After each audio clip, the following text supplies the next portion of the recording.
Well, hey, everybody. It's the Cryptid Huntress. I'm Jessica Jones. Welcome into this fantastic Monday.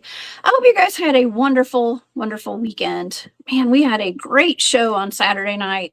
I hope you guys were there and were able to see that. We had Eric of Media Palace here in the studio, and he is, kind of like the David Paulides of the Bigfoot world. Okay, because he is a journalist and a documentarian. He has made a couple of documentaries on Bigfoot out of Central Texas and out of his hometown, actually, Brushy Creek, not too far from Austin. And he has done a lot of FOIA requests, the Freedom of Information Act requests on Bigfoot sightings and cryptid encounters across the United States. Yes, international parks. And he had the receipts, as I kept saying. He's got the receipts. On some of these Bigfoot encounters. Yes, I do believe our government is fully aware of Bigfoot. I've always said that. But our national parks, rangers, I think they know. He even had a document talking about the, I think one of the park rangers had put into his report that he had gone out, or some emails. I think it was like an email request. He'd been out casting tracks, Bigfoot tracks, at one of the national parks. So, yeah, that was a great show, man. You guys go back and watch that if you missed it. It's from Saturday night with Eric of Media Palace. And so shout out to Eric. He's awesome. I can't wait to have him back on. Okay, so yeah, well, today we are going to, I got some inspiration from that show actually on Saturday night. And we did talk about a few things about, the National Park Service knowing about our Bigfoot. It made me start thinking, and I think somebody in the chat had even written something about the Mount St. Helens eruption back in 1980 and the alleged Bigfoot encounters that they had after that eruption with the National Guard. There were some eyewitnesses that came forward claiming that they were National Guardsmen and they worked there. They were assigned to that area and they had firsthand encounters with Bigfoot out there and helping injured Bigfoot, seeing piles of bodies of dead Bigfoots and more. Okay, we'll talk about that when we bring Barry up in a minute. I do have Barry Littleton here in the studio today. Barry has done some extensive research on Bigfoot and fire. Okay, and yes, there is a little bit of inspiration coming from the tragic wildfires that we have out in California. And my heart still goes out. All my prayers go out to everybody affected by those over on the West Coast. And I hope you guys are doing okay today. And it's just been devastating for the West Coast. So yeah, where do the Bigfoots go when they have their habitats burned down? Well, we're going to talk about Mount St. Helens today and what happened there. And we're going to talk to Barry about Bigfoots and fire. This is going to be a great show. So you guys buckle up, go get your popcorn, go get your lunch, your snacks, your tea, your breakfast, your dinner, wherever you are right now in the world. And we'll get this show going. All right. If you guys would like to follow along with all of my shows, please go to my website. That's thecryptidhuntress.com. You can find all of my shows. My social media links are there and the calendar of events. And yes, you guys, I will be at the, let me pull it up. I'm going to be at the East Alabama Bigfoot Town Hall this Saturday. I cannot wait to see everybody down there in Opelika, Alabama. If you guys are available, if you're close by, please come hang out. There's nothing like doing a face-to-face hangout at a Bigfoot friendly environment. Okay. It's just fun.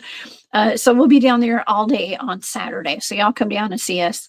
And on February the 1st, I will be at the UFO conference is called Are UFOs Real? Out of Blue Ridge at the Fannin County Family Connection up in North Georgia, in the beautiful North Georgia mountains, ripe with Bigfoots. We've got a great lineup of speakers that'll be at that. It starts at 11 a.m. on February the 1st. That's on a Saturday. So those are my 2 events I got this month. And I've got a lot more in the future. A lot more events coming up. We'll talk about those as they show up. Okay.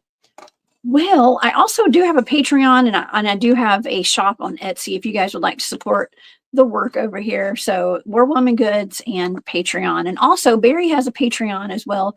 Just go look up Barry Littleton on Patreon, you guys, and help support his work. Okay, well, let's get to our show, y'all.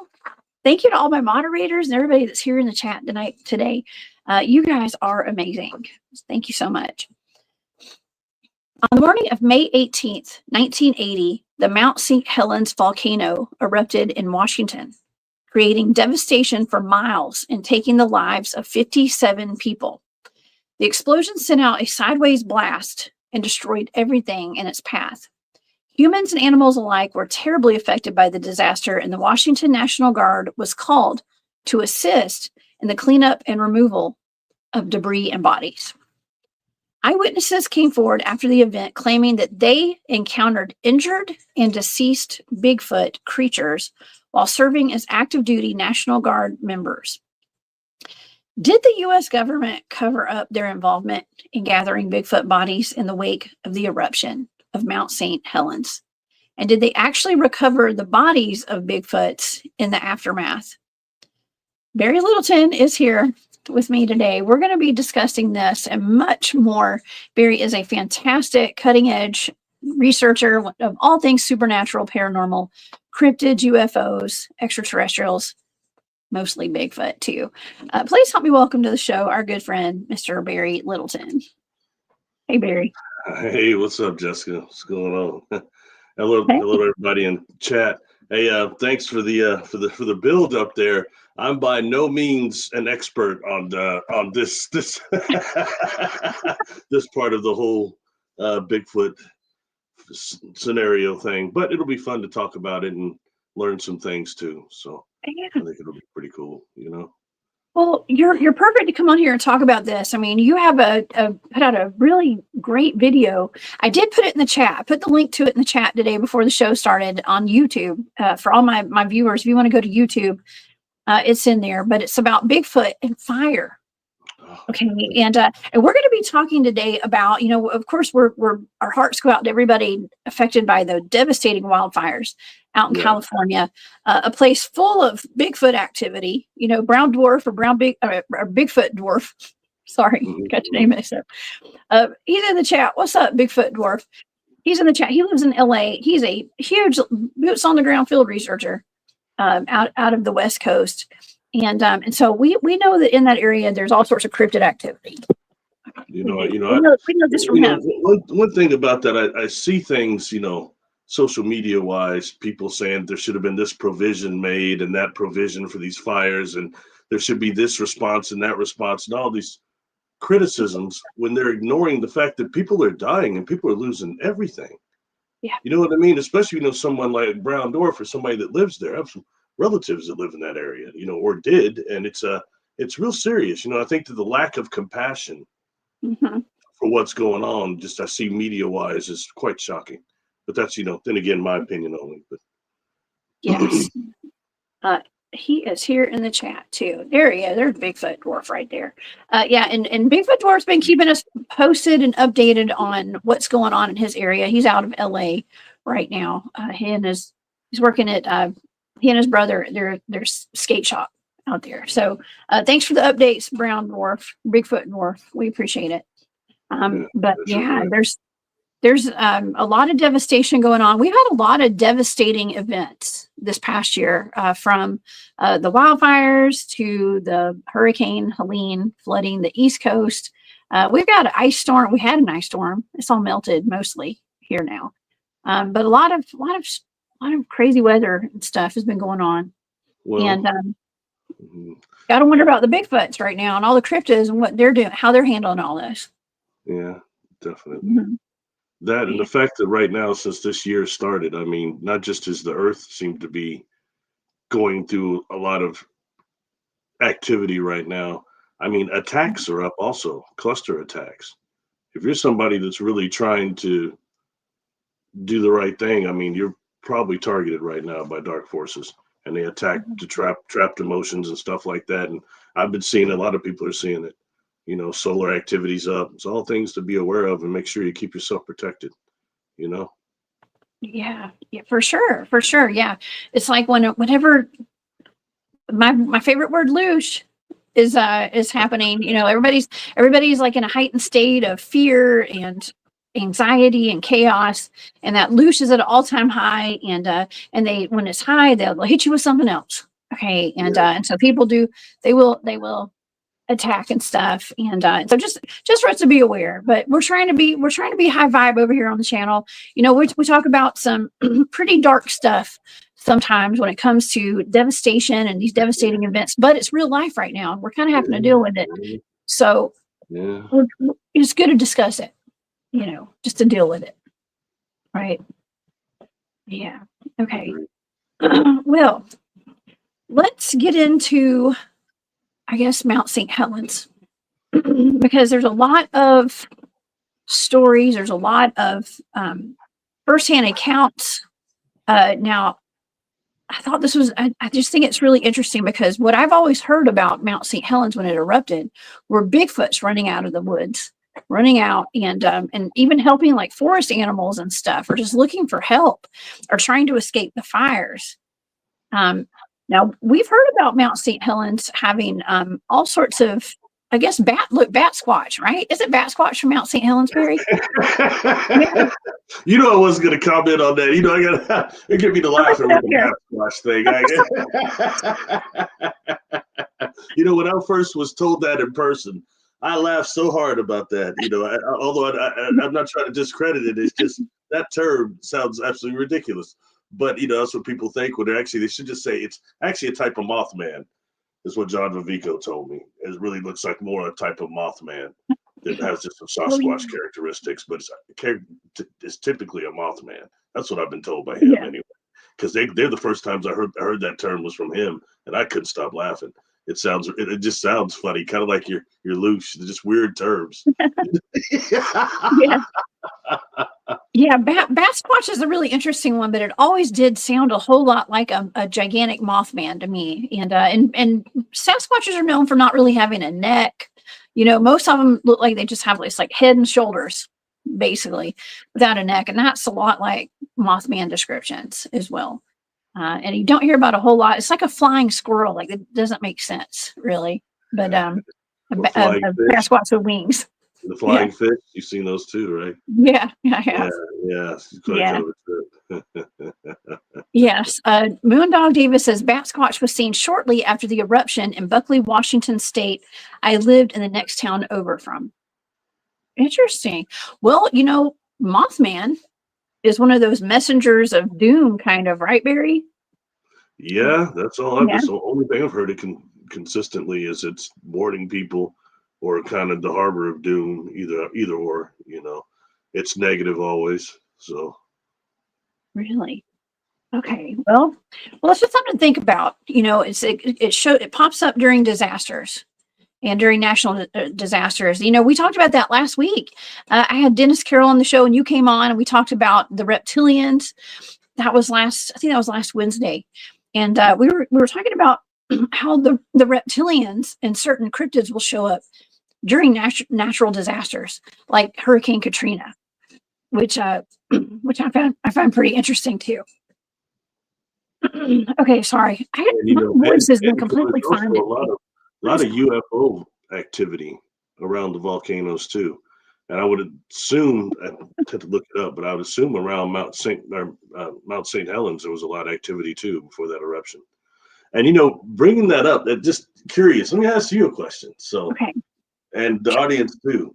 So, being what we know about Sasquatch and about how in tune they are with the environment and with nature to a degree that we're apparently incapable, almost. Don't you think they would have a precognition of that thing's about to erupt and get Yeah. out of there, get out of that area? Just have a total Yes. sense from seismic activity and everything else? Yes. I do. Okay, so here's that brings up an interesting question, a couple of questions, right? Because I do believe that they would be aware of it. They're more aware of nature than we are as humans. You know, we are very disconnected from Mother Nature. Most people, not everybody, but most of us are. And you know, somebody asked, okay, in the very beginning, and it was one of the first questions, one of the first comments in the chat before the show started. I saw a couple of them in there, and somebody said, "Well, was Mount Saint did Mount Saint Helens actually erupt, or could it have been like man-made?" Basically, was what they were asking. I believe could it have been, and so you know, because a lot of these things we're talking about, some people say, well, some of these natural disasters may not be so natural. Okay, I don't know. It's quite the conspiracy theory, but That's pretty far out there. it could be. It could be. Well, you know, Mount St. Helens did erupt from the side.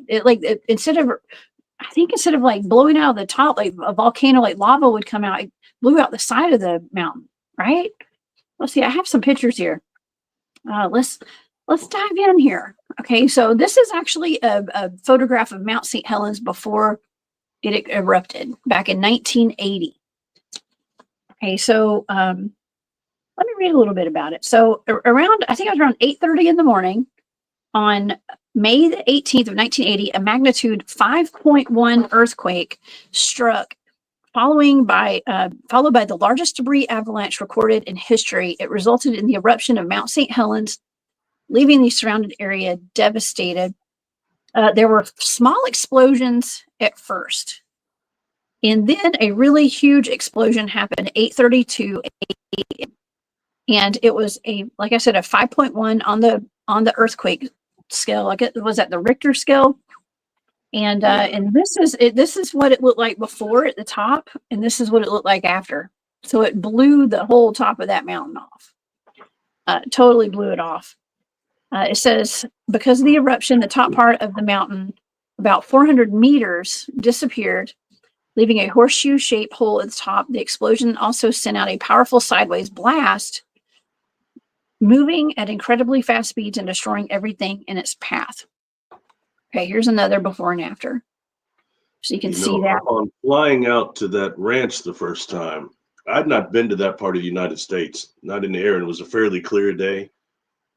And you could really see those mountains, and you could really see how they're volcanoes. And I mean, if I didn't, without even knowing, you can see which one is Mount St. Helens. You can see how it blew her top. Wow. It's quite noticeable, I thought. Oh my gosh. Well, that's wild. Compared to Mount Rainier and Mount Adams, when you see them there, they're all right there together, pretty close. Anyway, as you fly over there, and it's Mount St. Helens. I was like, wow, that's how big it is. That's how that happened. It's kind of just puts it in perspective. You know what I mean? Oh wow.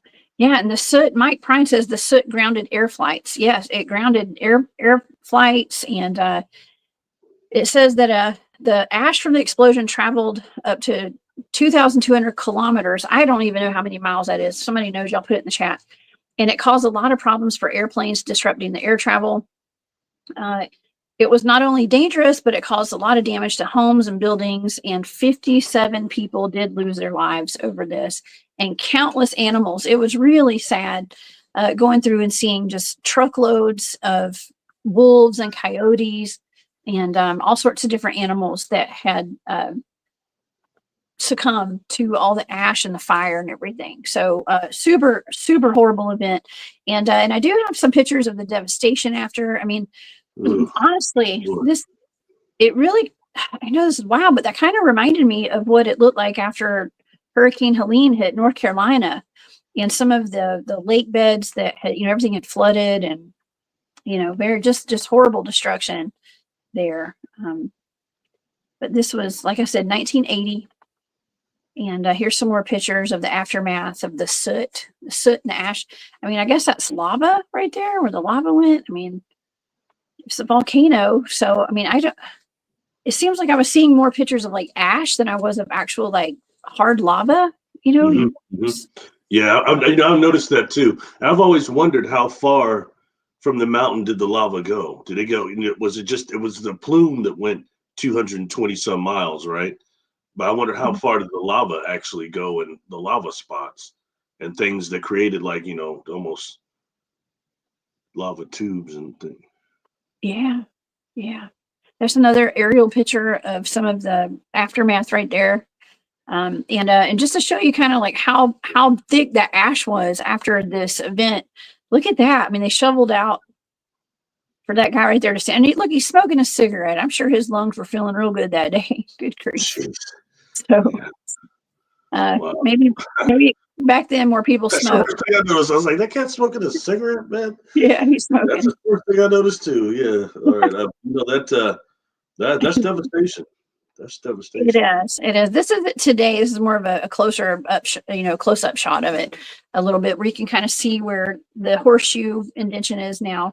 That's what I mean. And when you fly over that, all the others have points on them, and that one does not. It looks like that it's noticeable. I mean, if I was a total idiot, I would look at that and say, "Hey, that must be Mount St. Helens." You know what I mean? Without knowing anything, just kind of it's that's definite devastation. And I remember when that happened. I remember watching it was announced on Good Morning America with that guy David Brinkley, I think was his name. Long time ago, even before Jane Pauley. I don't think she was on there yet. Anyway, yeah. Oh my gosh. Well, I don't remember. I was pretty young when that happened, but this is the actual it says ash fallout distribution. So when that happened up in the northernmost corner, northwest corner of the country, the ash went all the way to the Midwest. I mean, all the way down to, what is that? All the way to Oklahoma. I mean, that's pretty far south. Okay. So it had to have just covered the whole country there. Wow. Here's another picture there. And let's see, I got just a couple more pictures just to show you kind of what happened. Okay, well, something else. Another pretty well-known story that we've talked about before, Barry, is Ape Canyon. That's at Mount St. Helens. And those gentlemen were attacked by a group of Bigfoots in 1924. One of them actually, I think the reason they were attacked was because I think one of them shot one of the Sasquatch out there. So we're aware back from 1924. I believe that happened. Okay, I believe there's some Bigfoots out there. 1924 was quite the year for Bigfoot sightings and kidnappings with Albert Ostman. I think that was the same year that happened as well up in British Columbia, I think. But nonetheless, that's at Mount St. Helens. Yeah. You bring that up, so you got to throw something else in. If you're going to bring up Ape Canyon, since we did a whole show on that back in the day now. I know that's just a couple of years ago by now. That's manifested beings, right? But that's the whole thing about what's his name that wrote the book. That was one of the men that was part of the Mount St. Helens crew. What was his name that wrote that book? I can pull it up on the screen right now if you want. Let's see. Pamphlet. Yeah, the little pamphlet. Let's see. I'm going to share my screen. Let's just pull up the Wikipedia. Pages, and he was calling them manifested beings. So yes, if we're going to bring that up, you got to throw that in there.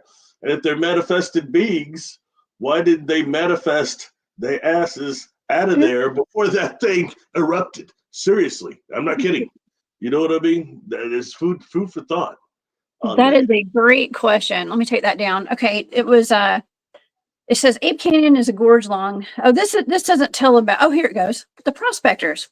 In the summer of 1924, a group of gold prospectors claimed that 7 feet tall ape-like animals attacked them with boulders.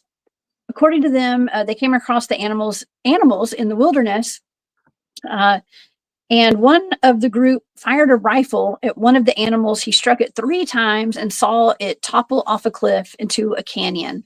The 8 men supposedly returned later to bombard their cabin with large stones and leave giant footprints. It's caused a local sensation, prompting U.S. Forest Service Rangers J.H. Huffman and William Welch to investigate. They descended into the inaccessible canyon, but found nothing. They found 14-inch long footprints near the cabin. They said they could have been faked, and they concluded the miners probably placed large stones near the cabins themselves to bolster their tale. They were being debunked by the Rangers. People still wanted to believe. The prospector story was repeated and continued to spread in later years. And yeah, what was his name? It doesn't have that guy's name on here. Fred Beck. Fred Beck, that's it. Fred Beck. Okay, and I fought the 8 men from Mount St. Helens. I think that's what it's called. And on that, we got to bring that up. He said there were manifested beings. He's the one that claimed he shot one. He said he shot it several times. It fell off that ravine, and then they couldn't find anything. Like no blood, almost nothing. And then that's when they started attacking that cabin, like you said. But he kept saying, he kept putting it there, he felt they were supernatural. He said that over and over again in there, so everybody discredits that little pamphlet because of that. Wow. And I had brought up just recently, too, and this just connecting this, just throwing this in there, okay? I don't want to take us off topic, but they MK Davis recently released this really cool video about tree knocks. And on it, he said that he doesn't believe it's Sasquatch communicating with each other. And he started going into certain African beliefs and also Native American beliefs that everything has a spirit. And he believes that they're knocking on the trees to awake the spirit of the trees to let them know that they're illegal loggers. They're butcherers in the area. They're going to massacre them. And, and when dealing with that, like some of the people that used to talk, like I know the Africans and also Native Americans talked of how you actually have to do like a worship before you cut down a tree, talk to it, apologize, and something like that goes on. And these are people that are butchering these trees and not doing that at all. And it's the Sasquatch alerting all the trees that they're in danger. And when you start looking at, we call them forest people.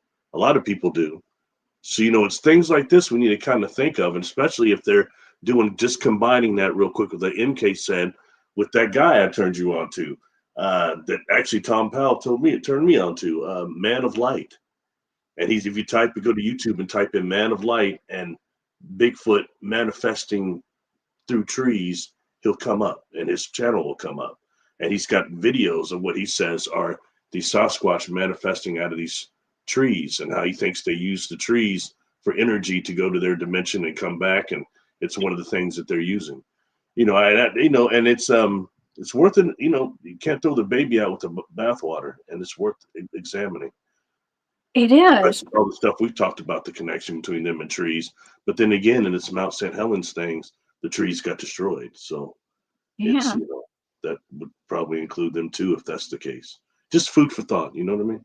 It would. And maybe that's why the logging company, I know that the logging companies go into places, and they used to, and they still do today, but you and I did the show on Patty and the Patterson-Gimlin film, and it was pretty tragic. Okay.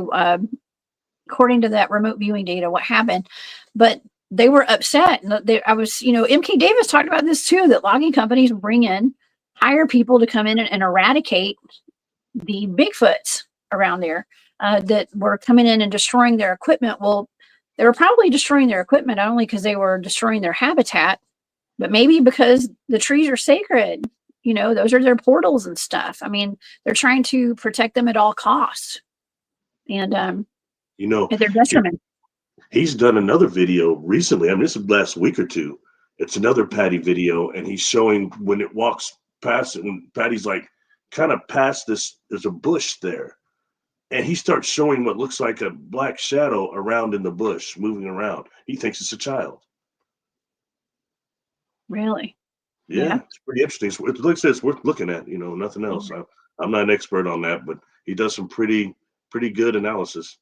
He is. It's really good. He's the best, I think. That's my opinion. He's the best. I'm really sad that I'm not going to see him on Saturday. I thought he was supposed to be at the at the That's East Alabama Bigfoot Town Hall. He okay. can't come. So yeah, I was looking forward to seeing him, but but we'll have him on the show. I'm going to have him on the show soon. I'll hit Oh him up. man, that'll be cool. Yeah. Yeah, Well, that'll be one heck of a show there. You always yeah, do good it will. shows. You know, the last one, the one Thank with you. the guy that kind of led you to do this. I got to see most of it. I missed a little bit of it, but that was a really good one. I'm glad that guys. I give my hats off to him. He's kind of the David Paulides of Sasquatch. Yeah, You right. know what I mean? Nobody else is asking for that information, so I think it's really great he's exercising that right to do that. That's pretty impressive, I think. Absolutely. That's why it's so important that we support people like himself, like all the researchers out there, for everybody to support him and support, like in YouTube, Barry, support you. And because, you know, he's doing work that I don't know if anyone else doing so far when it comes to really digging in and getting those FOIA requests and stuff. So, Mhm. you know what would be interesting? An interesting FOIA request would be for the Albert Osman kidnapping. Okay. Surely, I don't know. Well, he may not have reported that to authorities. I don't know. I know he did some interviews with the newspaper, and he was called crazy until the day he died. He stuck to that story and never reneged on it ever. He stuck to it. He said that he had been kidnapped by Bigfoot up in Canada, and Missy Juju was asking to tell us more about the kidnappings. It was just Hold it on, was wait a just minute. reported back in 1924. That's not the snuff, is it? It's a That's snuff one. Yes. oh. It's a snuff one. Barry has some issues with that one. Okay. You sure it wasn't Big League Chew? Sorry, I'm gonna quit. I don't Everybody know. got mad at me last time. I'm not gonna start. I'm not gonna start. Go ahead. Please keep talking. Go ahead. Yes. I'll keep my Well, mouth shut. but that one, but I just find it really interesting that it's he was a gold prospector. So are the Ape Canyon gentlemen. They're gold prospectors. It's a lot of people looking for gold. Bigfoot has been linked to gold mines too. A lot of even modern day. Fred Roll and I have talked about that from subarctic Alaska Sasquatch. He's up in Alaska. He had an incident much like the Ape Canyon attack with he and his cousin and his uncle up in Alaska, where they were terrorized one night in a little hunting, like a little shack, like cabin, and they didn't know if they'd make it out alive. I think they were like shooting through the walls and the windows of that thing too, just like the men at Ape Canyon were. So anyway, y'all check out subarctic Alaska Sasquatch, and I'll have Fred back on too soon. But yeah. Yeah, you know, it doesn't take much for them to try to run you out of somewhere. Isn't that what Ron? Yeah, what they were trying to avoid, because those things are close to about running them out of there. They're trying to get along with them as opposed to being run out of there.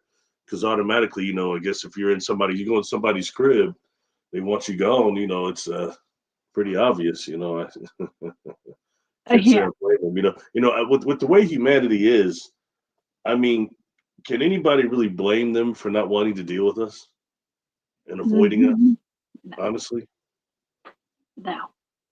I don't blame them at all. I wouldn't want to be seen by humans unless they were just like super cool. But see, that's the thing about like when I say that like we don't ever give our locations where we research away, it's because we've been going there for decades.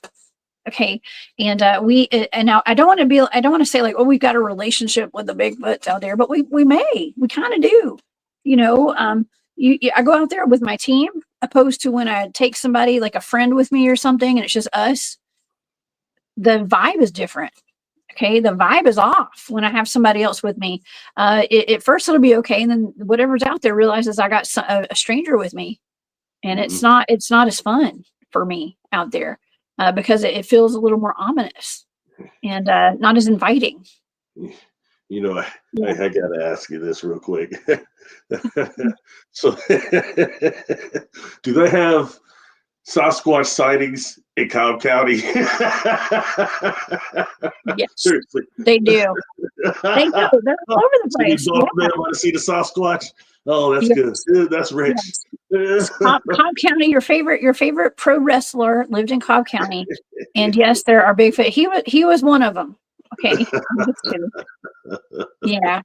We have a lot of Bigfoot sightings in Georgia, a lot. So yeah, no kidnappings that I'm aware of though. Okay, no kidnappings. So but that did happen back in 1924. It was a very fruitful year for Bigfoot encounters. for whatever reason. But let's fast forward to 1980, okay, and talk about this. I want to get into what the National Guard encountered out there. Now, these are all stories of just, I mean, I want to say hearsay because I did not find any kind of firsthand videos of people admitting this and stuff, or giving any kind of confession about it. But there are several stories that you can find online that that's the best I could do, was find these encounters online from alleged eyewitnesses to this. Okay, so let's see. Wrong paper. Let's pull it up here. Okay, so the National Guard, when all the people were sent in, okay, when all of the, well, I guess the devastation is kind of, the eruption was over, and the National Guard was called in immediately.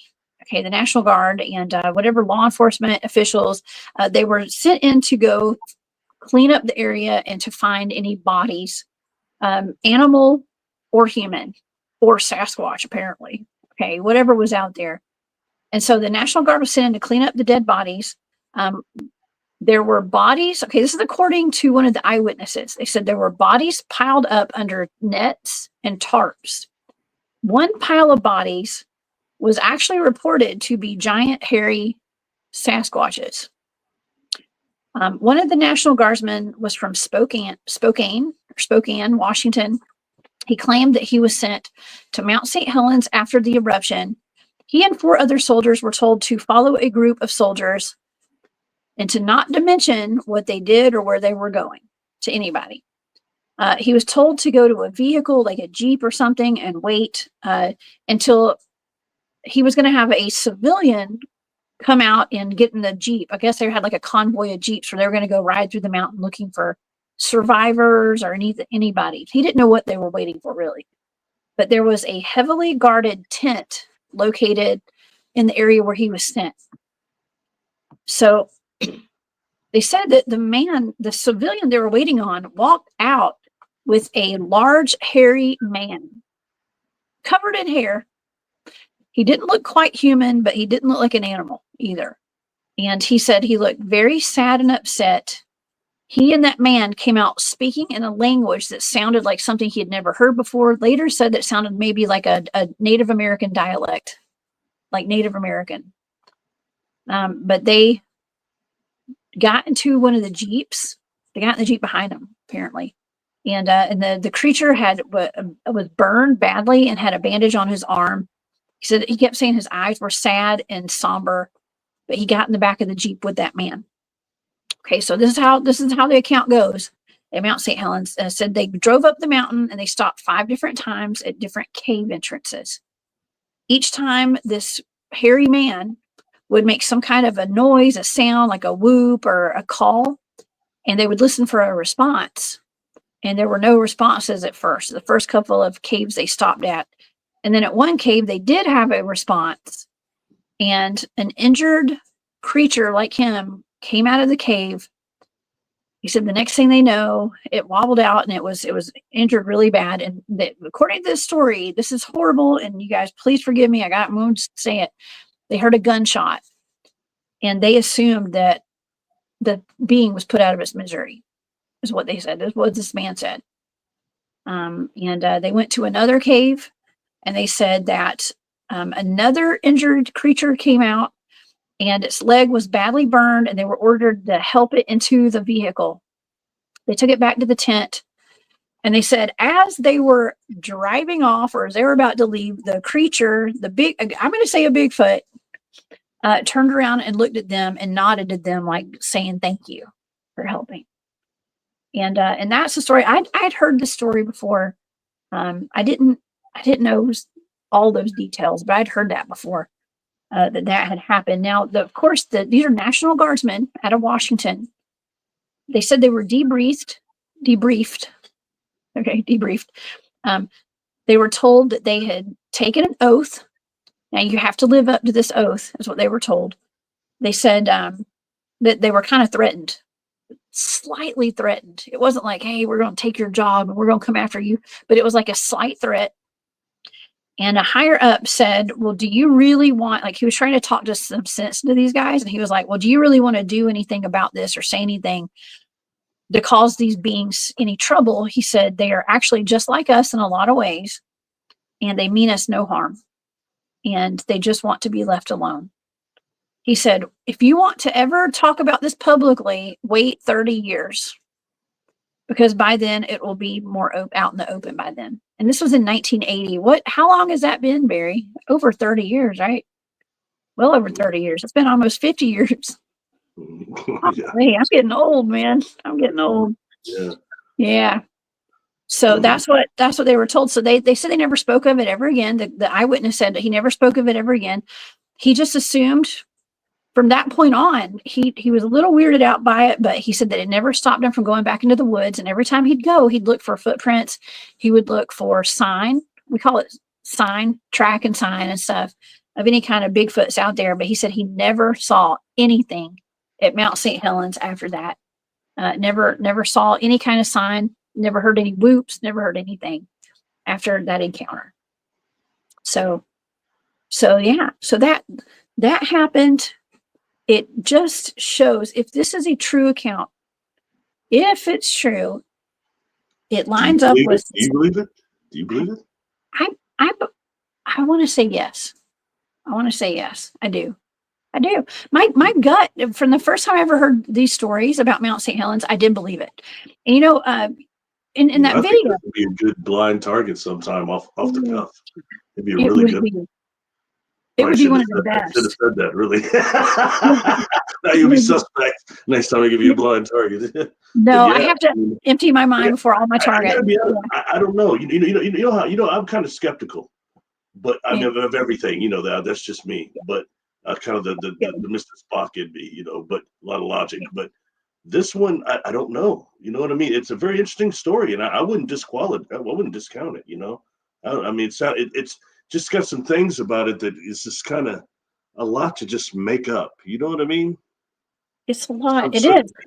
But like I said, I don't know, though. It's not for me to judge, but it tends to make me think it kind of might be real, too. It'd be worth remote viewing, I think. Yeah.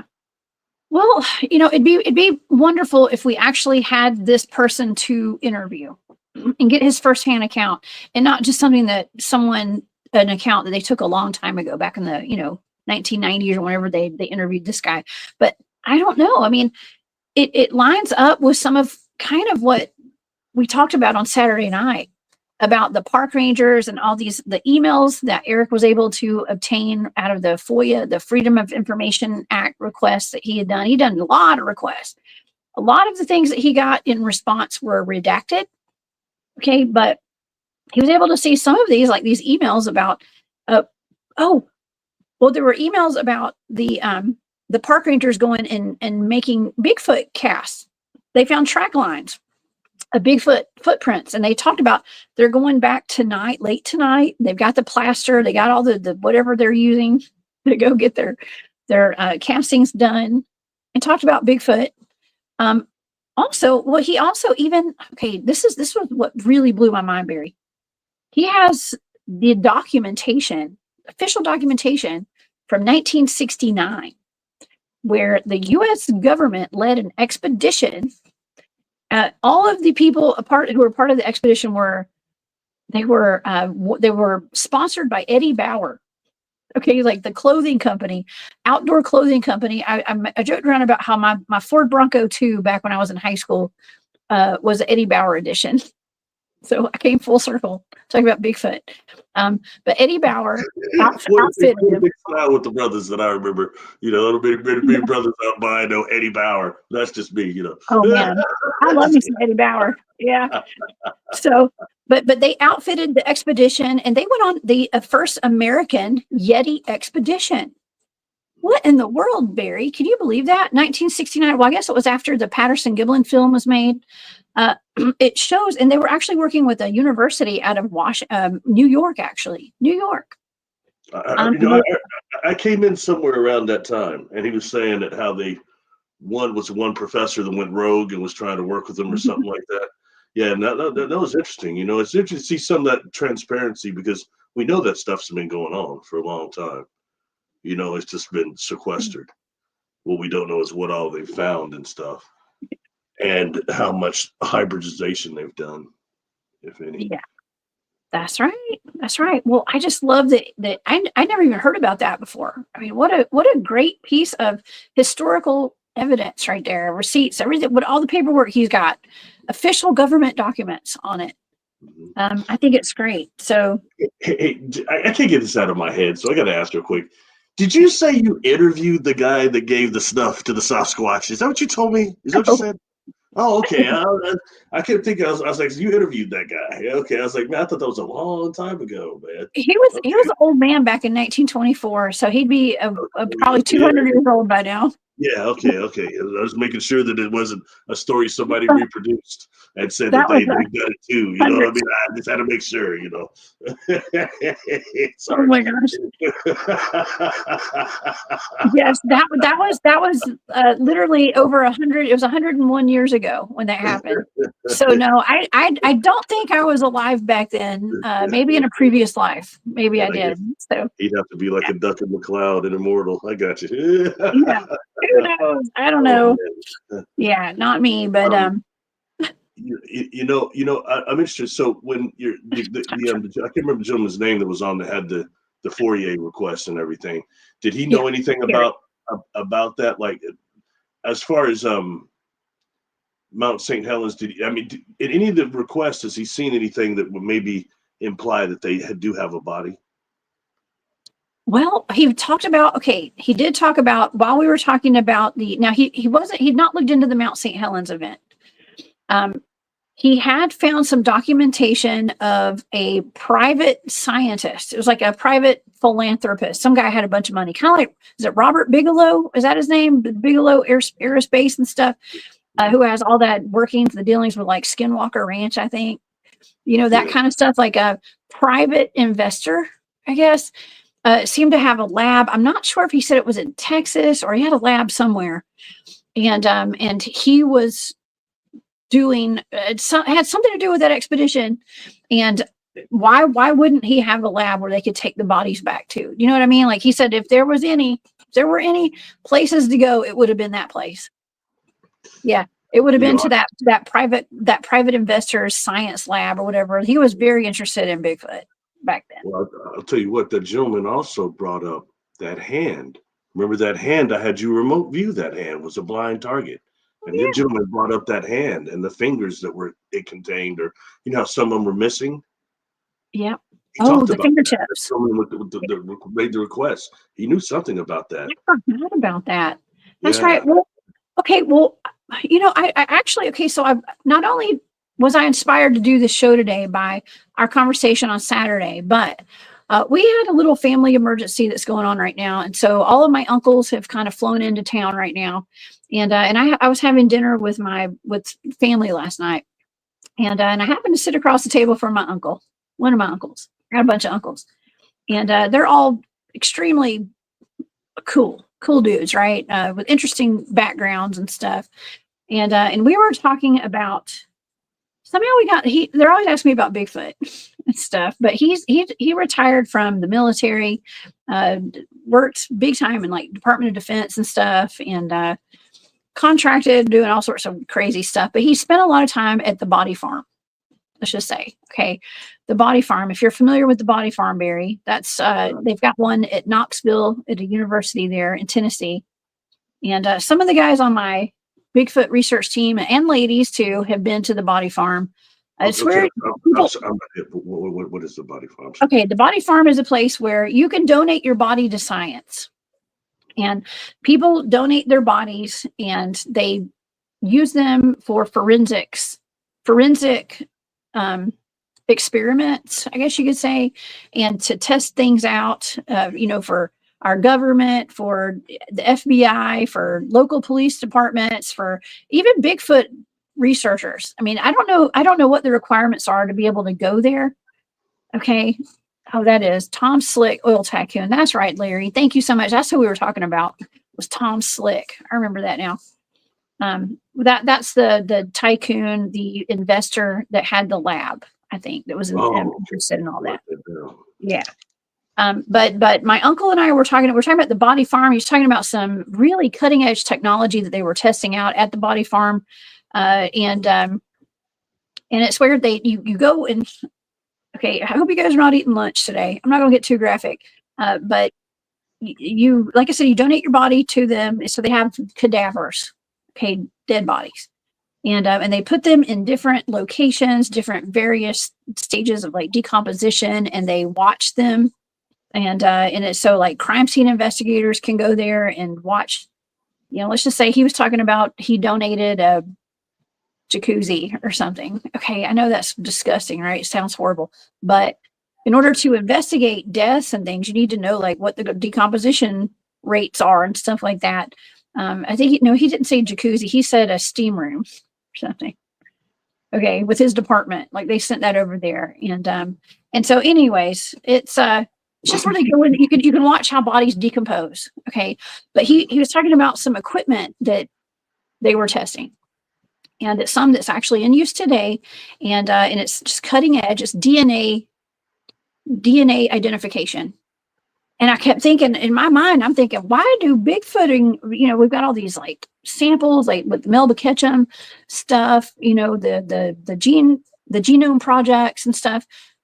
They need to get their hands on this equipment, on this technology, because they use this, whenever there's a war, or they're looking for people, let's just say like Osama bin Laden, or whoever, in the Middle East, they're going on these missions, and they need a sample of DNA right there on the spot. They can put it in their little machine and decide, is this who we came after, or is this a decoy?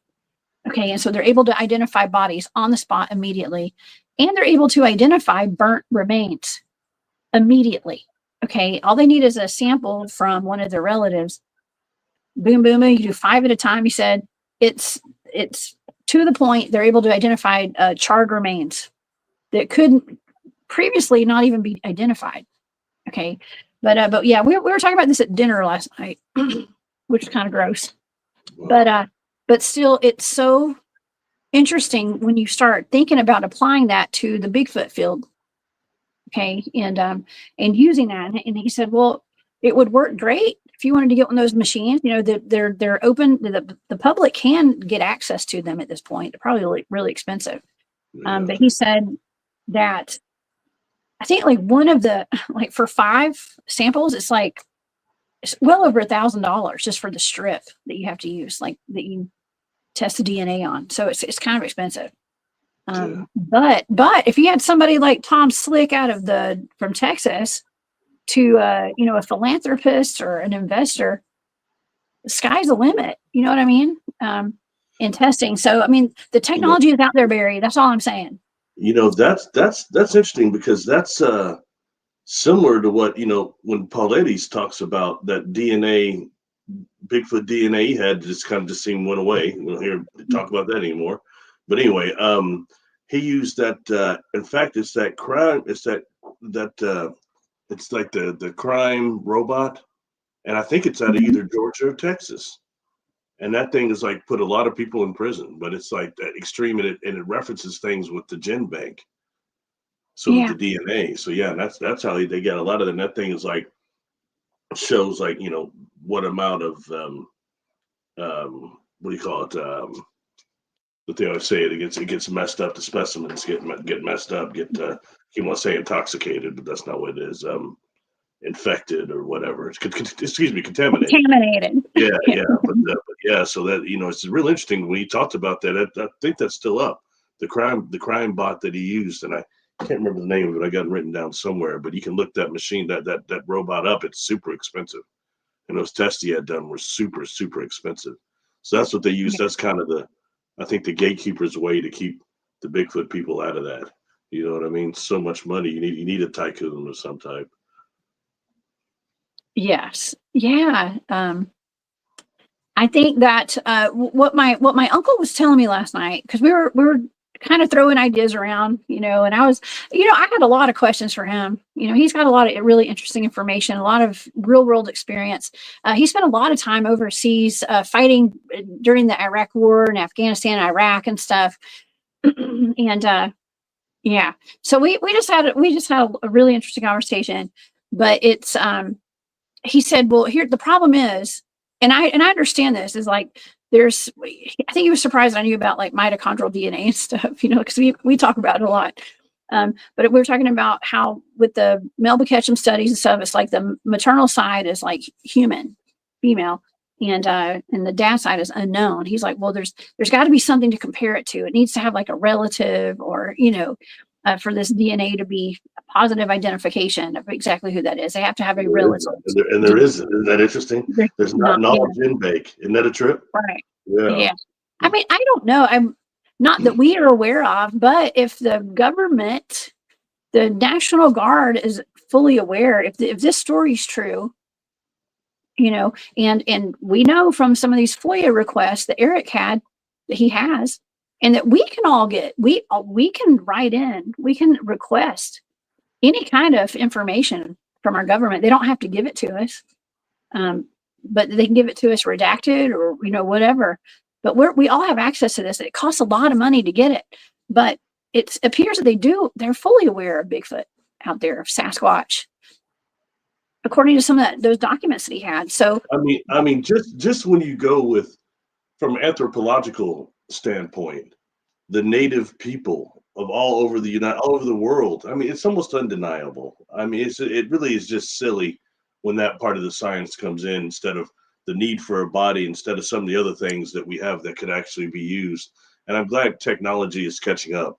And sadly, that's the truth is going to be, technology is going to catch Sasquatch eventually. That's what it really is, at least by genetics, if nothing else. So that, it's, well, I just wanted, well, I just wanted to establish that there is this really cutting edge technology, and I know people who have personally worked on it, and he hasn't worked on it for like I think he retired like 3 or 4 years ago. But that's what he was working on back then, and they were working on getting it out all over the country. Police office, like sheriff's departments and crime scene departments and stuff all over the country were all wanting this technology and stuff. Okay, and it's like a handheld device, huh? It's portable. It's portable because special forces, black ops guys and stuff were taking this in when they were on missions to go into assassination things like overseas, and they were able to identify positively with DNA people, like they said. He said Osama bin Laden is what he told me, but yeah. I don't get in trouble for using one of my TV references, but I swear our technology is getting very close to what Star Trek calls a tricorder. I think they're going to be making those sooner or later. Something quite similar, if not already. What is that? What is a tricorder? It does about every. Star Trek does just about every type of analysis known to man. It was a hand. It first started off as something that Spock wore around his neck, and it makes it. But in reality, they changed it to handheld devices in the other Star Treks. But seriously, that's what it does. It basically can scan anything, whether it be chemical analysis. I mean, you name it. It does about everything. And I'm wondering how close they're getting to that now, if not already. I'm sure they've got watch stuff like that that's medical related, especially. You know what I mean? I think that's the next stage for us, is getting some of the medicinal things that we see that's demonstrated in science fiction becoming reality. Yes. Well, okay, maybe they're putting it out there about this technology today, because there's probably people out here that watch my shows. If you are interested in this technology, I might know people you could talk to. If you can, if you know somebody that could buy some of these machines and stuff. I know people. Okay, I can't afford to buy it myself. I'm saying I wouldn't want to. I have no use for it personally, but people on my team might, and yeah. Anybody that's got a little funding behind them, I think that would be something that would be really great and worth investing in when it comes to the Bigfoot community. Now, I wanted to ask you. Oh, and John Burnett says park rangers have charts of dangerous animals in their forest. Bigfoot is on it. I've seen a map. I've seen one map. It's a topography map for the U.S. Air Force, I think, and it classifies Sasquatch as a dangerous animal. I've seen that before. Yeah, it's kind of old too, isn't it? Even before they started making, they were endangered. Like some states, they're endangered or something like that, aren't they? On the endangered list or something like that. Yeah, it just said dangerous. It was dangerous. Hey, Aurora. Keem's in here too. What's up, y'all? It's good to see everybody today. Okay, well, I wanted to ask you about this video that you made. I mean, I know you've done some pretty extensive research on Bigfoots and fire. And okay, so we're kind of taking the angle today about the wildfires and the volcanic eruption out in Washington, which was they've both I know they've been devastating to the animals out there, but also to the Bigfoots and everything, and probably the little everything that's out there. But man, when I watched that video that you made about Bigfoots and fire, I thought, God, that is a wonderful, wonderful angle to take on this. Like, do they use fire? First of all, are they scared of fire? Do they use it? How do they eat their food? They can't just eat raw food if they're partly human like we are. They can't just eat raw meat, right? Or what? Let's talk about it. The main question I always had: do they have access to fire? Do they know about fire? And it's interesting because no one reports seeing it. But number one, with their ninja type of techniques, would be the last thing they're going to use is fire. Anywhere, anything I want to say public is the forest. I mean, anywhere in the open, they're never going to do that. That's the main way to give yourself away. Okay, so just the fact that they've not been observed using it doesn't mean they don't know it or have access to it. And when I started looking into like accounts to see how many people have seen, how many times often I can see people saying they're seeing them use fire or near fire, I started finding these accounts of people saying that they were getting into embers after people leave the campsite and starting some fires inadvertently like that because they're playing with the embers or messing with the embers. Okay. And I didn't know if I fully believed that. It could be, you know what I mean? I don't know at all, but even to the point of where I saw this, it was like a sign, and it was saying, make sure to clean up your campground and clean up your fire and embers. And it's a thing of a Bigfoot, like getting into it. That's just like the thing on it. So anyway, but it's stuff like that that makes you wonder. Then when you start looking into the fossil record, like of Gigantopithecus and Australopithecus, the anthropologists say that they didn't have fire. And the explanation I always saw were because they were too primitive, worrying about surviving. What? That doesn't sound like a reason to say they for sure didn't have that. I mean, and it takes me to things like there is a movie. I know you don't like movies that much, but somebody in your audience will remember this movie. It was called Quest for Fire back in the early 80s, early 80s. And it starred Ron Perlman, who later went to play Vincent on Beauty and the Beast with Linda Hamilton and Hellboy. This is way before that. And then that no acting Wiggs Hauser. And somebody I was a fan of, Ray Don Chong. I liked her all the way in that and Commando and all the others. Anyway, point being, the thing was she had the ability to make fire, whatever tribe she was with. And she was being guarded by Ron Perlman and them because they were trying to save the fire that she had made. And it's sacred. You know what I mean? To where you see them actually carrying it through the seasons.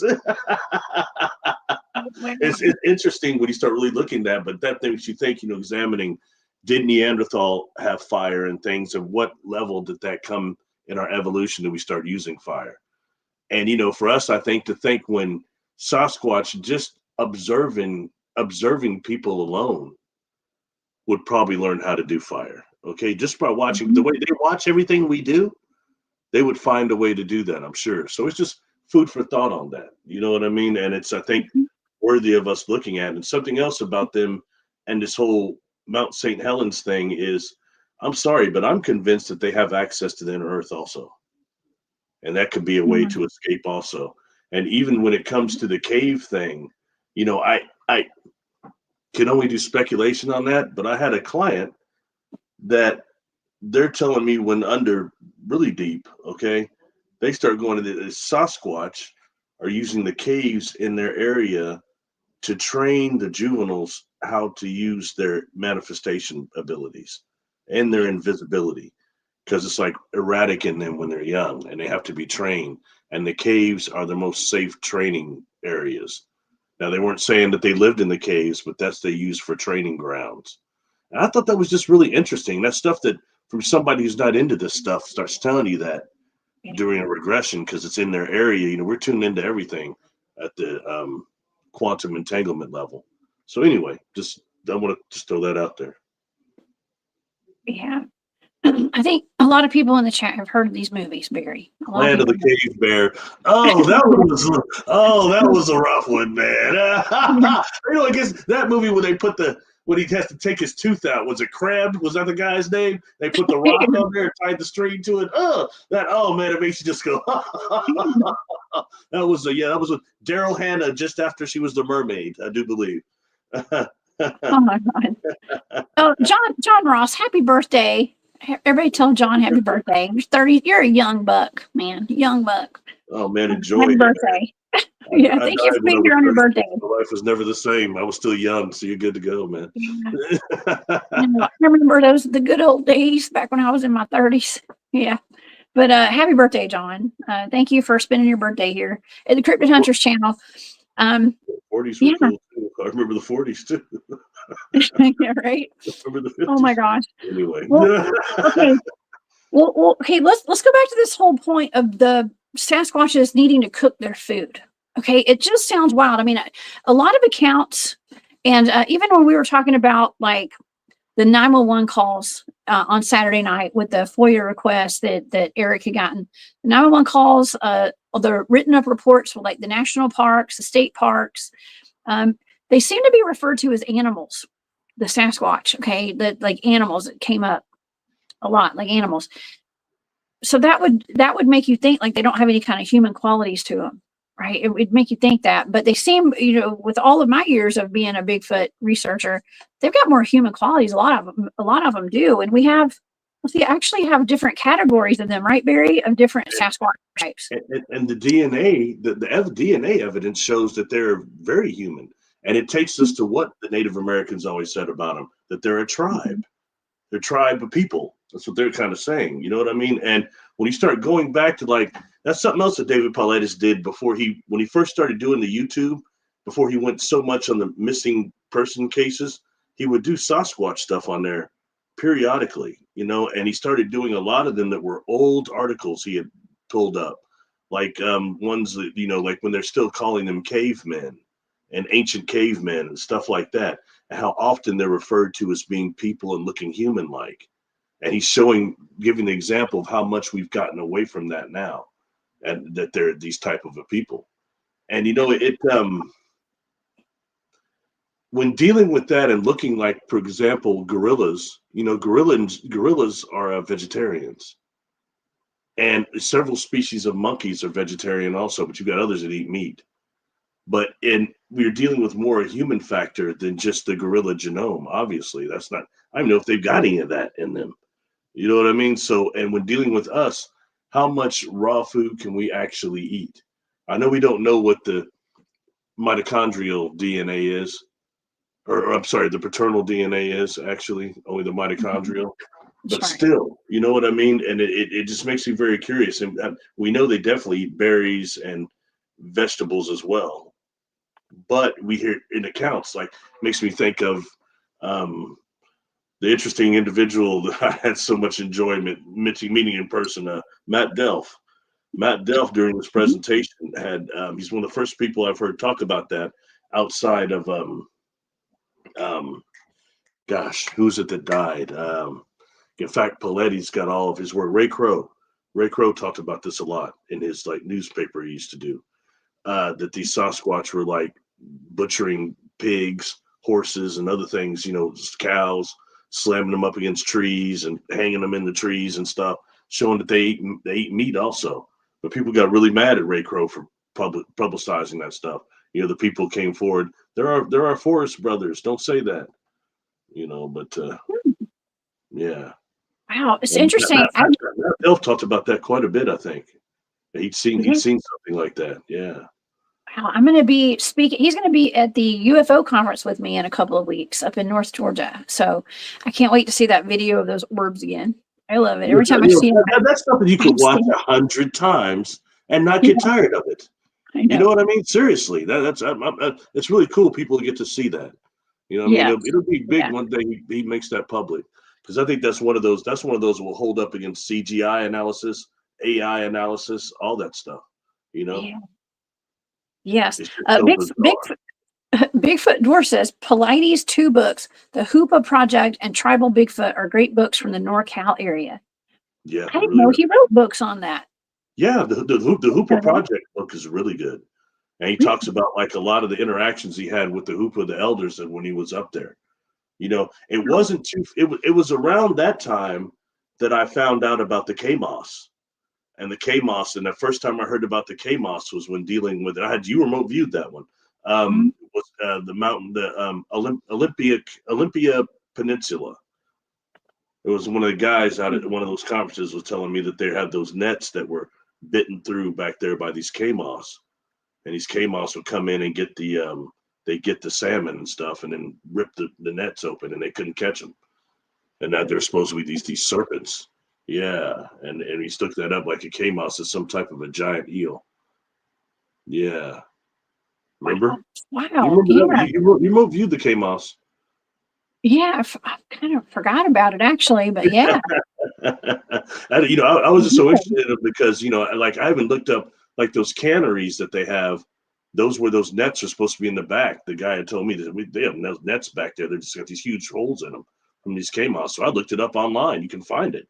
And so I did a video about the K-Moss too. But yeah, it's just real interesting. Sorry, we're talking about Bigfoot here, but just when dealing with that area and all that stuff going on up there, it's fascinating, So supposedly the K-Moss come up, they follow the salmon. So they follow those canals and stuff. I don't know. And, sometimes they're described as being these giant eels that look like they have a horse head. Whoa, I remote viewed that? I don't remember remote viewing that. That's why we didn't do a show on it. Yeah, I'm pretty sure we did. There's 71 of them on there. You get like me, it's hard to remember. It's weird. I do a lot of remote viewing targets. So I forget, like, and a lot of times I do them and then I don't really know what they are for a while. And so they just kind of sit there and I never, it's a lot of data, man. I don't know. We'll go digging through the files and find that one. That'd be a great one to do a show on. For sure. Yeah, you want to, that'd be cool. That'd be cool. Yeah. Yeah. Yeah, you were talking about the canneries or the fisheries, and that just reminded me of Portlock, Alaska, too. The Bigfoots up there, my goodness. They did not. I'm sure they didn't cook their salmon, but I like some sushi myself. Okay, I could eat some salmon, like nigiri. Okay, down with the sushi, man. Down with the sake too. We're doing sushi, right? You don't always have to cook it. You don't have to cook your meat. So there's that. There's that too. And Bigfoots do usually live around a water source, right, Barry? A lot of times. Yeah. Oddly, in my state, where there should be no reports of Sasquatch, okay, definitely, you go to BFRO, there are reports. And one of them is not too far from where I live, the county I live in. And it has this, it's described as this Sasquatch is breaking these mussels in the river. And this is somebody out walking says they see this and they can't believe what they're watching.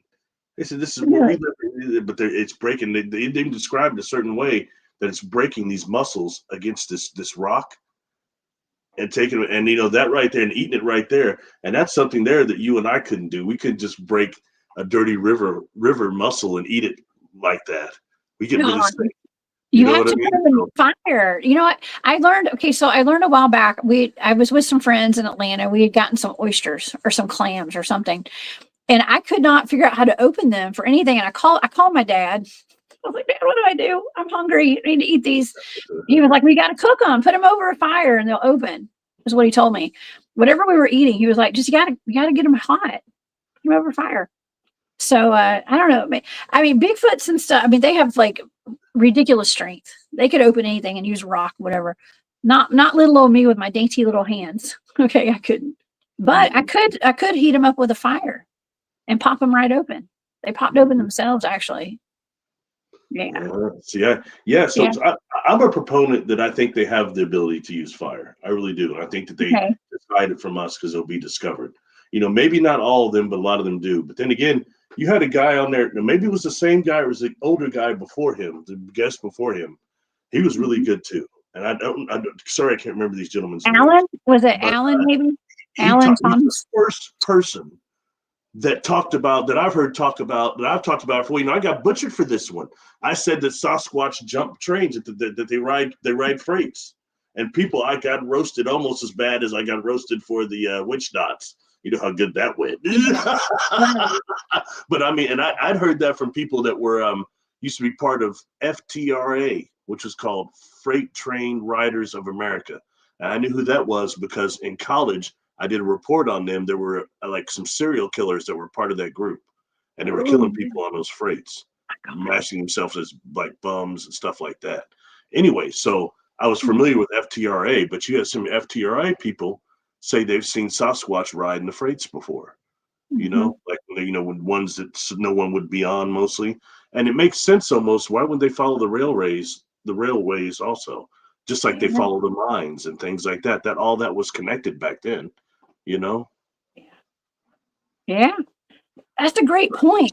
Yeah, it's man, super dangerous going out there and hopping trains and stuff. But yeah, smoked salmon. We're obviously all hungry in this chat today. I'm hungry. I had a small breakfast, and it's like oh gosh, it's almost time for me to have to go get my kid from school. So, man, what a great show. We're gonna have to do a part 2 to this one because we've got more we could talk about today with this. But for the time constraints, I'm gonna have to kind of wrap it up today. I hope I didn't take us off topic what we were talking about. I do that that's sometimes. perfect. Perfectly off topic. I love it. Yeah, that's how we roll over here because it's all connected. That's all that matters. It's all connected. And yeah, we covered the Mount St. Helens pretty well today, and the injured Sasquatches and the piles of dead bodies and all that. It's just something to think about and to connect the dots with some of these FOIA requests we talked about on Saturday. And I just wanted to connect those dots. Real quick, one last thing, real quick. The picture that you had of the Sasquatch being carried off, was that supposed to be from Mount St. Helens? I think it is. I think it was. Now that was the video, and let me see. Sorry, my alarm's going off. Yes, is. I think that's supposed to be from Mount St. Helens. I'm pretty sure. It's definitely from a wildfire, and so it's actually quite sad looking at that. It makes me really sad thinking about. It makes you hope it's not real, you know. Yeah. Well, I would hope that all the animals are getting out of there. Okay. I've seen some. I can't even watch some of the clips of the animals, the firefighters trying to resuscitate the mountain lion. I mean, even like I don't know if that was a dog or a mountain lion this firefighter was trying to save, but nonetheless, it's just really sad. A lot of really, really sad. Donkeys and mules and horses and everything. Gosh, it's terrible. I just hope that, I hope that story is true.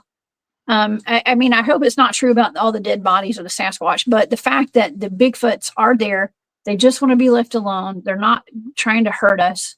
They just want to be left alone and to live their lives. And yes, 30 years later, yes, that's when I first started Bigfooting, was 30 years later from that incident. And now we're talking about it. I'm talking about it live on air. Yes, it is more acceptable to talk about them and more widely accepted. So that man wasn't wrong. Okay. Whoever talked about that. And Skip Basford, thank you so much. Or Basford. I don't know if it's Basford or Basford. Thank you so much for that super sticker. I appreciate you very much. I appreciate the support. Back in the 90s, I had a lawyer named Skip. Oh, yeah, that's cool. That's awesome. Basketball fan. Yeah. Nice. Very nice. Well, Barry, tell everybody where they can find you. About your YouTube channel, your services, and your Patreon. I'm on Patreon. I need to pump it up on there. I'm kind of lost on there, but I'm on YouTube also, and Facebook under Barry Littleton. Also on Instagram. My email is barrylittleton13@gmail.com. I mentioned that I stopped doing sessions for almost a month. So I've been trying to answer emails. I've looked today. I'm trying to finish the rest of them today. I think I've got 9 left. So I'll trying to get back with everybody and schedule and start to see people again. So I apologize if you're somebody I didn't get back to you. I'm trying to catch everybody. Just during the holidays, I kind of fell off and doing personal stuff, Anyway, so that's me pretty much, and I appreciate everybody. Got a great audience. It's been most kind. They even come to my live feeds and watch me talk when they can't even hear me. So that's really cool.